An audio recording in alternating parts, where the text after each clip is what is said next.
तुम्हारे ऊपर आरोप है कि तुमने नेताजी को चौक पर चांटा मारा है। जिसे हम लोग चौक कहते हैं वो शहीद भगत सिंह का स्मारक स्थल है। जज साहब, वो तो मैंने अपने समर्थकों को कानून हाथ में लेने से रोक लिया, वरना आज ये इस कटघरे में खड़े होने लायक नहीं रहता।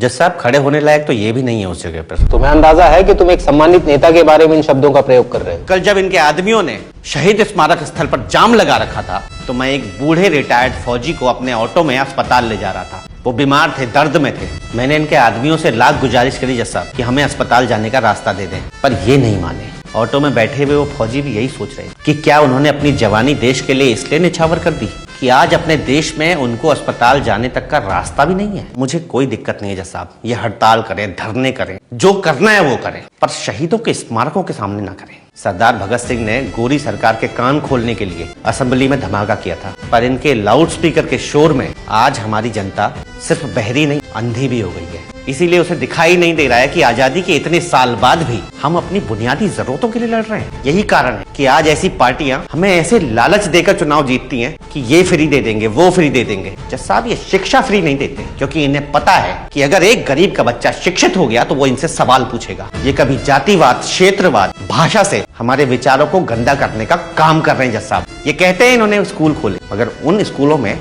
इनके खुद के बच्चे नहीं पढ़ते जज साहब। ये कहते हैं उन्होंने गरीबों के लिए अस्पताल खोले, लेकिन जब इनकी तबीयत खराब होती है तो ये वर्ल्ड क्लास अस्पतालों में जाते हैं। जज साहब, हमें एक और 15 अगस्त की जरूरत है, जिसमें हमें आजादी चाहिए ऐसे नेताओं से जो देश हित की नहीं, सिर्फ अपने हित की सोचते हैं। मुझे जो सजा देनी हो दीजिए, पर हमारे देश के शहीद स्मारकों पर ऐसे नेताओं और इनकी पार्टियों को कोई प्रदर्शन करने की अनुमति ना दें। इनकी राजनीति सिर्फ इनके अपने हित के लिए है, हमारे हित के लिए तो बिल्कुल नहीं है।